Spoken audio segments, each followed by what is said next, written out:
There was a ballot that was rejected first. Live mula sa GMA Network Center, ito ang 24 Oras. Magandang gabi po, Luzon, Visayas at Mindanao. Isang babaeng showbiz personality ay dinadawit din ni alias Totoy sa pagkawala ng hindi bababa sa 100 sabungero. Nag-iimbestiga na rin ang National Police Commission kasunod ng revelasyong may sangkot din umanong mga pulis. Narito ang aking eksklusibong pagtutok. Isang sikat na babaeng showbiz personality ang kasama sa isiniwalat ni alias Totoy sa kanyang affidavit na may kinalaman umano sa pagkawala ng anyay hindi raw bababa sa 100 sabungero. Mayroong isang babaeng celebrity. Hindi ko na muna pangalanan at alam na nila yan. Kasama siya sa Alpha member. Ibig sabihin, kasama siya sa grupo. Handa na ang affidavit ni Totoy pero isusumiti lang anya ito kapag kumpleto na ang ebidensyang hawak at nasa poder na niya ang mga taong magpapatotoo sa mga alegasyon niya. Sa sindikato ng mga sabungero, mataas ang katungkulan ni Totoy na isa sa katiwala ng sinasabi niyang mastermind. Ang binabanggit niyang showbiz personality nasa inner circle umano. Hindi na idinetalya ng gusto ni alias Totoy ang papel ng showbiz personality. Pero kabilang umano ito sa mahigit 30 pulis at sibilyan na pinangalanan niyang dapat nakasuhan. Bakit siya kakasuhan? Isa siya, pag nag-meeting-meeting, andun siya. Isa rin siya na susi kung sakali. Siya ang mas marami ding alam. Dahil may pulis ding sangkot umano, gumugulong na ang inisyal na pag-iimbestiga ng National Police Commission o NAPOLCOM sa mga isiniwalat ni alias Totoy. Ang pinakasusi dyan, lumutang yung complainant. Kung nakikinig yung complainant natin ngayon dito, maaari siya makipag-ugnayan sa NAPOLCOM. Kinakailangan talaga na makausap natin siya. Siya ay dapat maghain ng kanyang reklamo sa NAPOLCOM. A-actionan natin ito. Walaan niya silang sasantuhin. Ang NAPOLCOM ang pulis ng pulis. Hindi ako komportable na may mga kasama tayo sa police force, sa PNP, na involved dito sa mga nawawalang mga sabungero. Hindi tayo magdadalawang isip kung kinakailangan nating disiplinahin at tanggalin sa serbisyo at i-dismiss ang mga involved na police, gagawin natin to. Para sa GMA Integrated News, Emil Sumangil, nakatutok 24 oras. Ang Rodrigo Roa Duterte.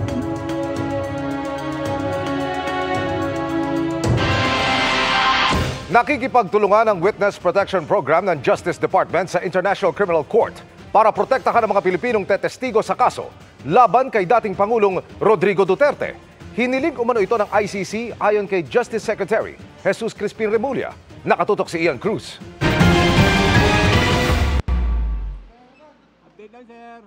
Noong buwan ng Mayo pa, ayon mismo kay Justice Secretary Boying Remulla, kausap na ng International Criminal Court ang Witness Protection Program ng Department of Justice.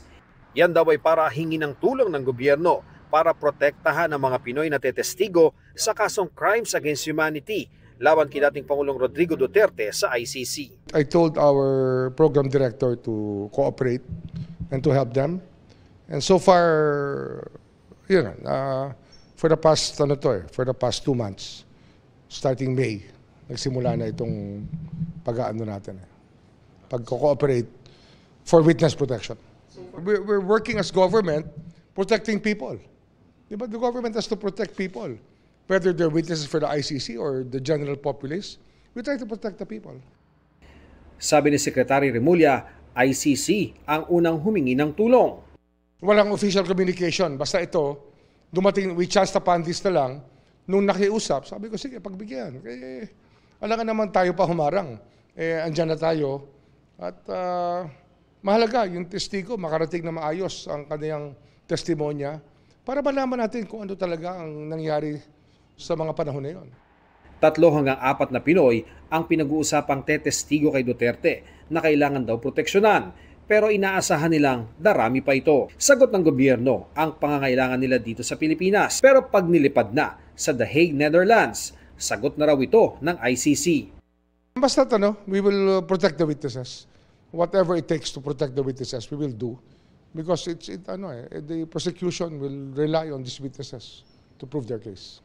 Taong 2018 na mag-withdraw sa ICC membership ang Pilipinas na naging pinal noong 2019. Ang kooperasyon ng Witness Protection Program ng DOJ sa ICC ngayon hindi naman daw maituturing na taliwas sa naunang posisyon ng pamahalaan na hindi na nga tayo miyembro ng ICC. International Tribunal yan eh. And sabi ko nga, 9581, we already chose not to pursue the cases and let the ICC pursue these cases. Given that, it becomes also our obligation to help them because we are giving up our jurisdiction for their jurisdiction. Kasi nga, ang hirap na i-prove yung case dito at i-build up ang kaso dahil yung mga kailangan mong magsalita ay kasama sa krimen. Kaya komplikado rito. Kaya pinaubayan na rin sa ICC yung paghahabol na to. Sapagkat doon nag-file yung mga victims eh. Ayaw magbigay ng opinyon ni Remulla kung ang tulungang ito sa ICC ay nangangahulugang babalik na sa ICC ang Pilipinas. Para sa GMA Integrated News, Ian Cruz, nakatutok, 24 oras. Tulad sa maraming magulang, saya rin ang hatid sa magpartner na ito ng kanilang bagong silang na anak. Pero ang mga kuha sa ospital bago ilabas ang baby, ang huli na palang larawan nila bilang masayang pamilya. Ang 3 araw na baby kasi naipit sa kadena at gulong ng kanilang motorsiklo.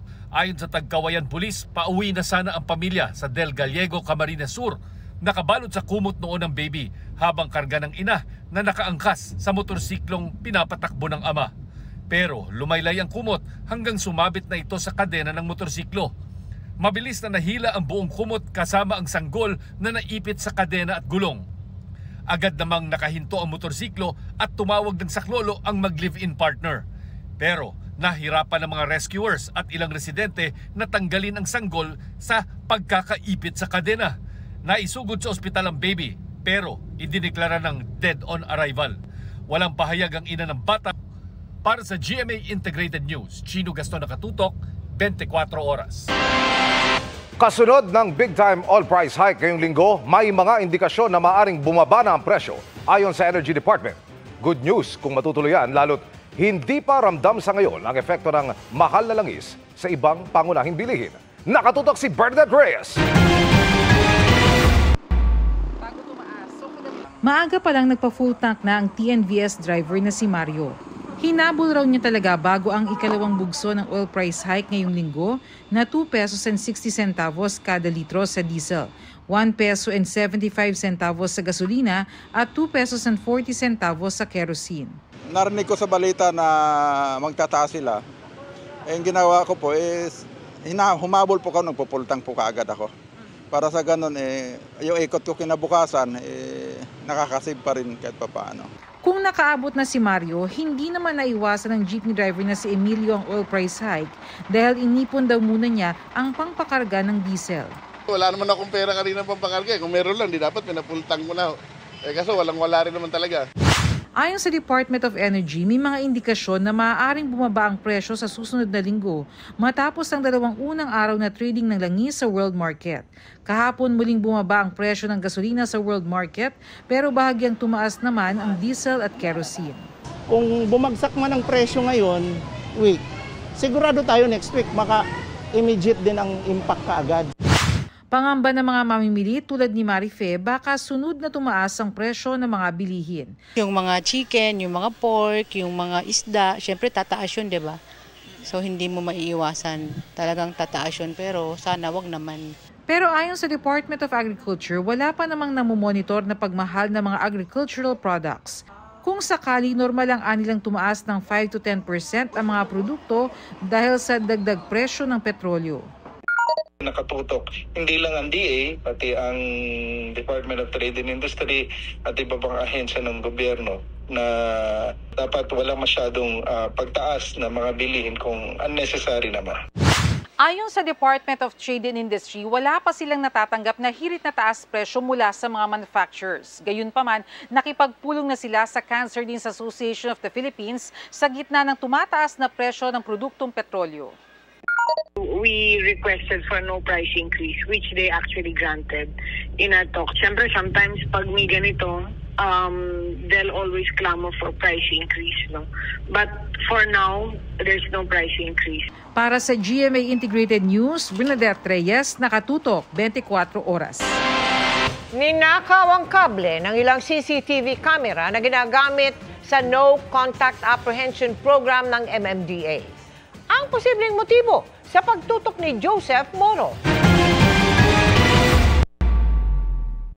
Higit pa sa traffic violators ang nakuhanan ng mga bagong-bagong kamera ng MMDA sa EDSA Guadalupe Overpass na ginagamit sa No Contact Apprehension Policy o NCAP. Ang isa kasing nakatambay sa gitna ng overpass, biglang dudukwang at may inaabot malapit sa mga CCTV. Ayon sa MMDA, ninanakaw na pala noon ang kable ng mga NCAP camera. June 20 ito nangyari pero nabisto lamang ng hindi gumana ang CCTV nang itest nitong Martes. Hindi lang isa ang naputulan ng kable kundi 8 CCTV camera sa north at southbound lane ng EDSA sa Guadalupe Overpass. At mukhang talamak ang nakawan sa lugar dahil ang ilang kable dito may babala ng walang tansong maibebenta sa mga kable dahil mga fiber optic cable ang mga ito. Mahal po yung mga kable niyan yung mga wires. Mukhang ibebenta yung kable rather than baka gagamitin sa game. Yung galit sa NCAP. Pinaimbestigahan na ng MMDA sa PNP ang nakawan. Nasa may mga overpass, katulad dito naka-install yung ilan sa mga kamera na ginagamit ng MMDA para sa NCAP o No Contact Apprehension Policy. Pero ang ipinag-aalala ng ahensya ngayon, baka magkaroon ng ideya yung ilan na putulin yung kable ng mga CCTV para sa NCAP. Lalagyan na namin siya ng harap to protect the cameras. Tandaan nyo, pag nanira kayo ng property, or kumuha kayo ng property, may penalty yan sa batas. And we'll make sure that you'll be prosecuted. Malaking tulong sa MMDA ang mga NCAP camera sa pagpapanatili ng kaayusan at kaligtasan sa kalsada, lalo't sa datos ng Metro Manila Accident Reporting and Analysis System o MARAS ng isang taon. Lumalabas na ang EDSA at ang C5 ang may pinakamaraming naitalang mga aksidente na tiglampas 8,000. Pangatlo, ang Commonwealth Avenue na dating tinaguriang killer highway. We don't want to call any street a killer highway. Make this road safe. Not just this road sa maraming accident, kundi lahat ng road sa Metro Manila. For all. Ayon sa MMDA, maaaring siksikan kung bakit maraming aksidente sa EDSA at madilim naman sa C5. Nang ibalik daw ang NCAP, bumaba ng 18% ang bilang ng mga aksidente sa EDSA at 30% sa Commonwealth Avenue. Bukod sa NCAP, may mga panukalang ibaba ang speed limit sa 30 km per hour pero marami pang kailangang balansehin para maipatupad yan. Para sa GMA Integrated News, Joseph Morong, nakatutok 24 oras.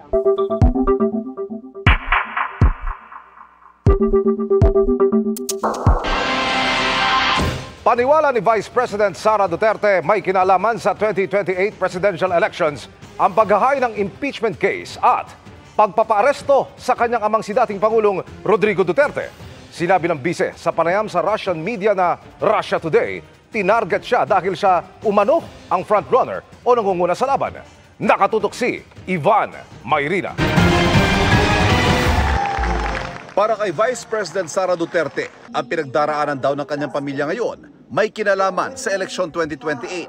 Sa panayam sa kanya ng Russian state-owned media na Russia Today na ipinamahagi ng kanyang tanggapan, sinabi ni Duterte na intensyon daw ni Pangulong Marcos sa panatilihin ng sarili o ang kanyang pamilya sa kapangyarihan. At dahil siya daw ang frontrunner sa 2028 presidential elections, gusto daw nilang alisin siya sa laban. Iyan daw ang dahilan kaya siya ipina-impeach.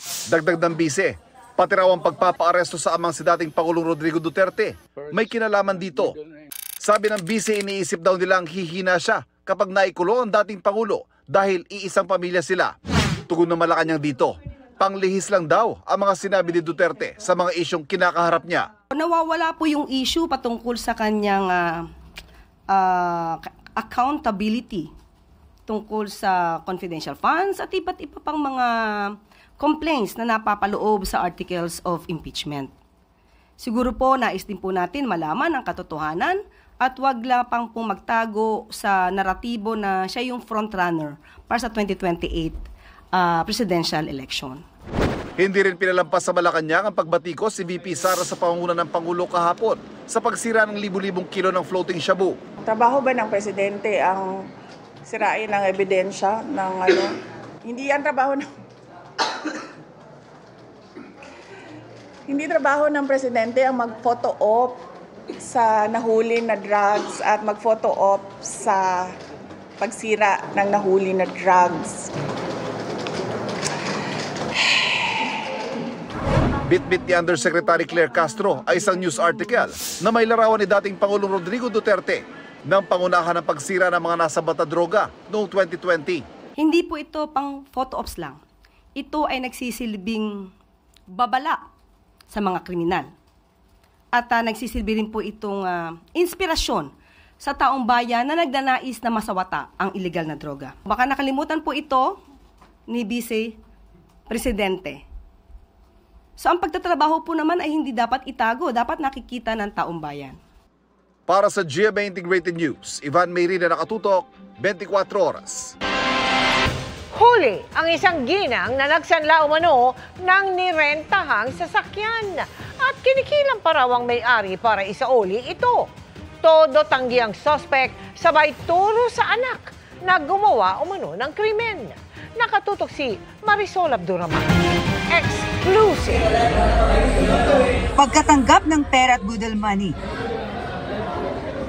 agad inaresto ng Special Operations Division ng Highway Patrol Group ang 68 anyos sa babaeng ito sa Cavite. Ma'am, arestado po kayo sa violation na extortion sa pagkuha ng pera doon sa pinatutubos yung sasakyan. Ang suspect, sangkot umano sa rentangay o rentsangla. Sumbong ng biktima, nirentahan ng suspect ang sasakyan niya sa halagang 4,000 to 5,000 pesos kada araw. 10 araw lang daw dapat ang renta. Pero nang kukunin na ito, hindi ito naibigay dahil isinala umano ng suspect. Yun ang kanyang mode of operation. Sabihin, paulit-ulit na po niya itong ginagawa. And again, ongoing yung ating backtracking and investigation po dyan para mapag-alaman pa at alamin kung ito po ba ay may mga involved pa mga tao. Hindi na raw bago ang rentangay ayon si HPG. Pero sa pagkakataong ito raw, kakaiba ang modus ng suspect dahil meron daw itong extortion. Extortion sa mismong may-ari ng sasakyan. 2 beses po siya na biktima. Una, nanakawan po siya ng sasakyan at ine-extort po siya kapalit ng pagbalik po ng sasakyan po ng ating pong kababayan na nabiktima. Hindi po baba 50,000 hanggang 100,000. Depende sa sasakyan po na kanya pong nakuha or narentahan dito po sa ating pong kababayan. Nag-ship na sila ng ibang modus. Ang carnapping ng 4-wheel vehicle right now is into stapa, swindling, rentangay, rentsangla, labas kasa. Itinanggi ng suspect ang aligasyon ng rentangay, sabay turo sa kanyang anak na gumawa umano nito. Aresto ka namin dyan sa kasabot kayo dito sa... Bilang ina, tinulungan ko po yung anak ko na ma-recover sana yung sasakyan. Kaso po na ko sa entrapment. Maharap siya sa kasong carnapping at robbery extortion. Para sa GMA Integrated News, Marisol Abduraman, nakatuto 24 oras. Good evening mga kapuso! Excited na nag-share ang Stars on the Floor, Dance Authorities ang judges sa kanilang experience habang binubuo ang upcoming reality dance competition. Pati sila makikihataw rin sa dance floor. Yan ang chika ni Lars Santiago. Stars on the Floor! Fun, unique, and exciting. Ganyan daw ang experiences ni na Stars on the Floor host Alden Richards at Dance Authorities at judges na sina Marian Rivera, Pokwang at Coach Jay sa pag-shoot nila ng episodes ng GMA Original Reality Dance Competition. Kitang-kita naman po sa nangyaring media conference kung ano yung merong kaming lahat individually, our relationship with each other and yung yung bonding na meron kami dito sa show. Makikita yun ng mga audience natin. Sobrang priceless kasi yung experience na ramdaman namin dito. Talagang uuwi ka na lang ng bahay, nakangiti ka talagang uuwi. Ito yung show na talagang lagi kaming looking forward na sana taping na super yung nauuna na kami dito, gano'n. Yung wala palang taping pero nandito tayo. Yun. Kung baka gano'n kadami tong mga ilaw dito sa studio to, gano'n din yung mga sasalang, kung hindi kayo mga contestant, sobrang makulay itong show na to. Pero hindi lang mag-host si Alden at magja-judge si Nayan, Pokwang at Coach Jay. Sabi nga ni Alden, 1,000,000% that they will also hit the dance floor. Ang ganda lang kasi pati ganun ka holistic yung show, ganun siya ka-creative eh. Pati kami involved sa lahat. Takot kaming subukan pero tinanggap namin para tingnan namin kung paano namin i-perform. May mga natutunan din kami dun sa ating mga contestants, sa ating mga stars on the floor. Parang hiyang-hiya naman kami sa sarili namin na hindi kami magawa, di ba? Yung pinaka-ano ko dito is meron akong tinry na isang genre. Kasi na hindi ko naman talaga ginagawa. Masaya pala siya. Kabilang sa mga celebrity dance stars, sina Glyza De Castro, Rojan Cruz, Faith Da Silva, Thea Astley, at ang member ng P-pop group na Vision na si Patrick. Makikipag-dance collab sila sa digital dance stars na sina Dasuri Choi, Zeus Collins, Kakay Almeda, Joshua Dicena, at JM Irevere. Ang bawat kolabanan ay guided ng magagaling na dance coaches sa pangunguna ni MJ Arda, ang co-founder at coach ng kilalang A-Team Dance Crew. Bagamat marami sa kanila ay kaibigan ni Marian, Pokwang, Jay at Alden, Wala munang kaibigan-kaibigan. Doon muna tayo sa totoong performance niyo. Mapapanood ang Stars on the Floor sa GMA Prime tuwing Sabado, simula sa June 28. Lars Santiago, updated sa Showbiz Happening.